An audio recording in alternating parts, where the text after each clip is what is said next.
Hi, and welcome to the astrology for today, Friday, the 8th of November. And I'm going to share a chart with you, which is that one there, and open that. Okay. And now let's have a look what's going on, or what's not going on, which would be more to the point, I think. This chart has seemed similar for the last few days. And one thing in particular sort of strikes me, and that is we still have what I would call an aspectless sun. Now, it's not true it's completely aspectless in actual fact, because there is a trine to Saturn, but a trine to Saturn is hardly um, the news that would be greeted by joyous fireworks and a marching band. Saturn, after all, is quite a doleful and pragmatic um, symbol. So it's not really going to shake any bells or rattle any cavers or anything like that. In fact, the fact that the sun is aspectless, apart from that, really tells me that the masculine or the yang energy has been temporarily disconnected, I would say. It's like it's not in touch with what's going on. It's gone off into a cave, actually, to put it in the right symbolism. So Saturn represents mountains, granite, hard places, caves. So it's like the sun has indeed gone into a cave.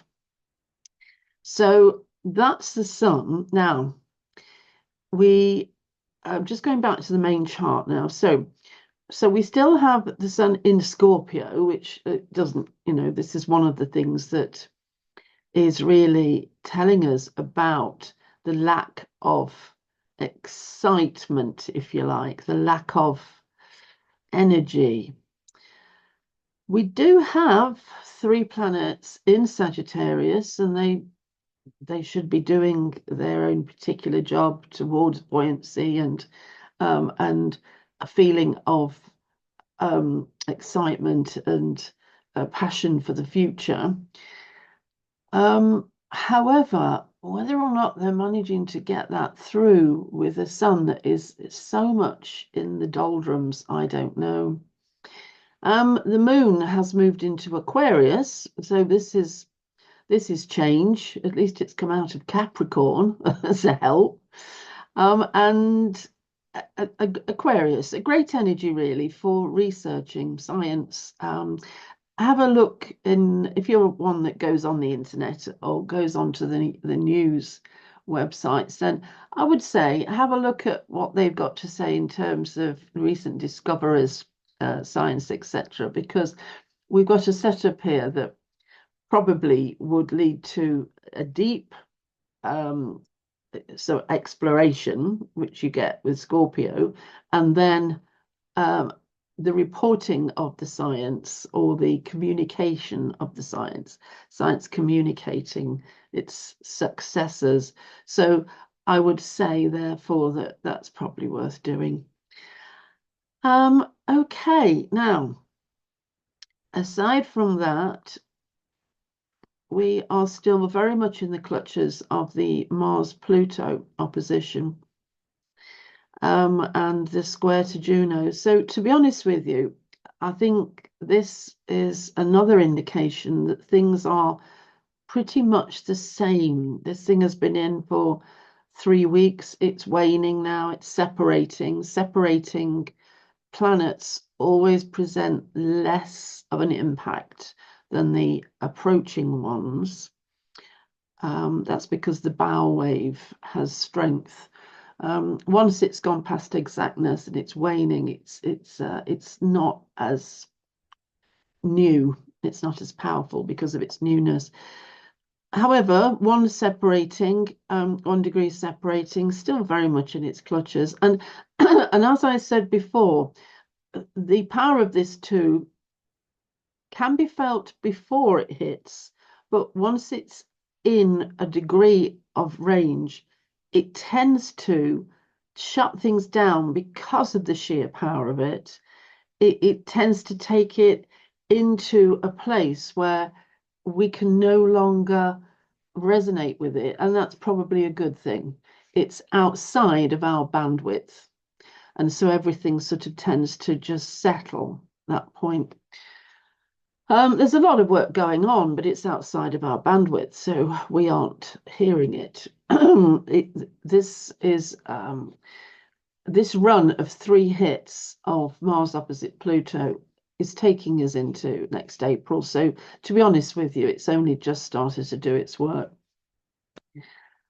Okay, so there's something about the UK weather at the moment, actually, that I should share with you, because it looks very much like this chart, which looks the same as it was 4 days ago. I know it's not, but it does look similar, apart from the moon.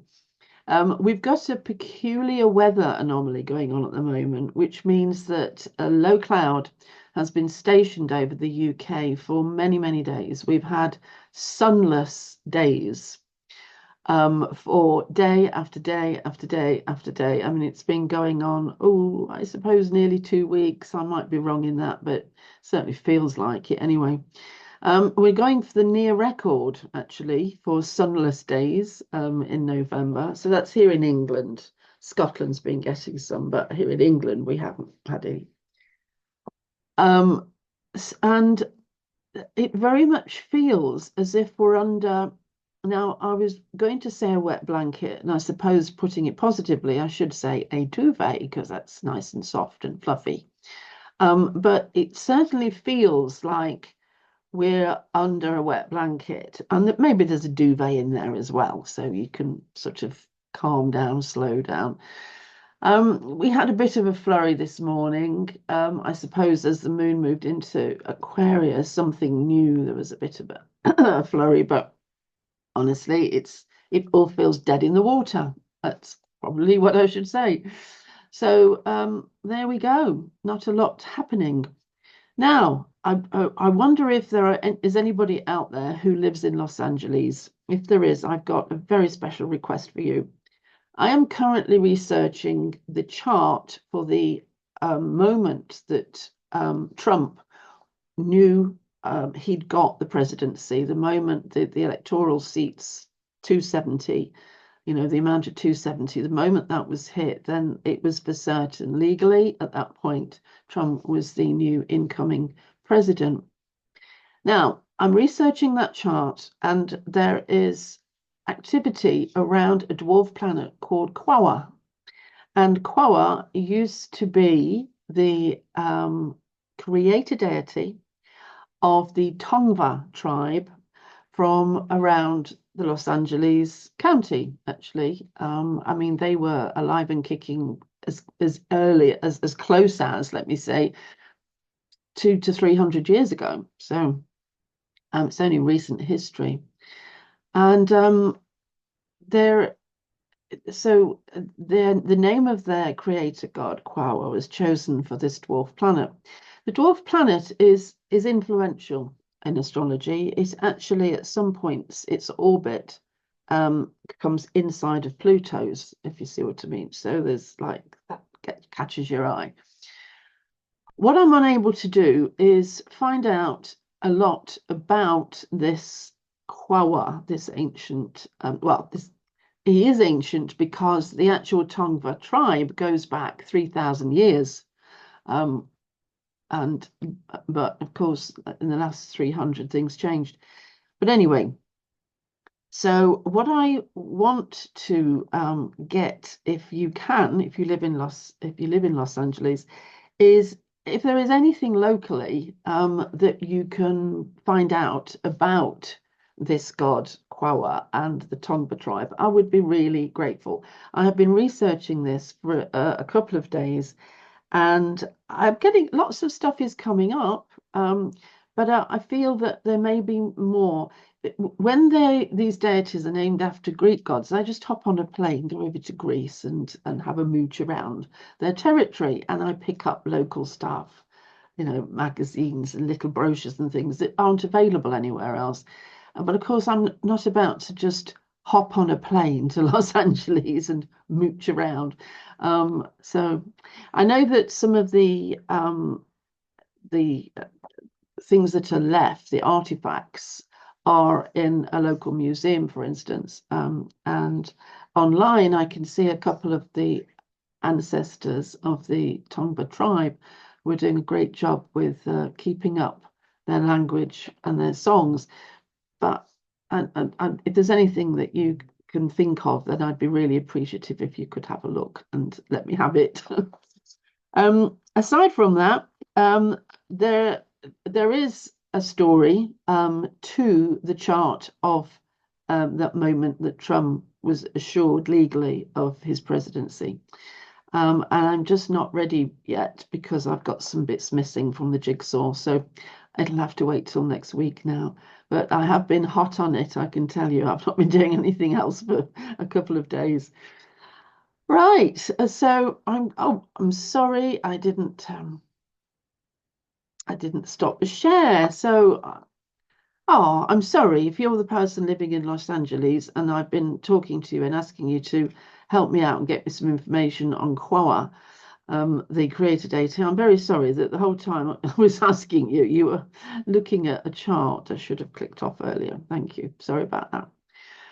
So everybody, I hope you have a great weekend, and I will be continuing to work with the chart of Trump's moment of glory. I can tell you that it actually, I think you're going to be quite, I mean, there's a couple of things I've gone, no, really? What? So there's just giving you a little teaser there. But anyway, I can't wait to share it with you. So that's going to be great. Okay, so maybe I'll see you over the weekend, maybe not. You know what it's like. I popped up last Sunday because something happened and I thought, oh, we'll get on. And I had a gap in my caring duties. My mother, I have to look after my mum at the weekend, so I was able to do something about that. Anyway, okay, so I will see you next week. If not, it's been lovely to talk to you. And I'll find the stop recording and I'll go, thank you very much. Bye.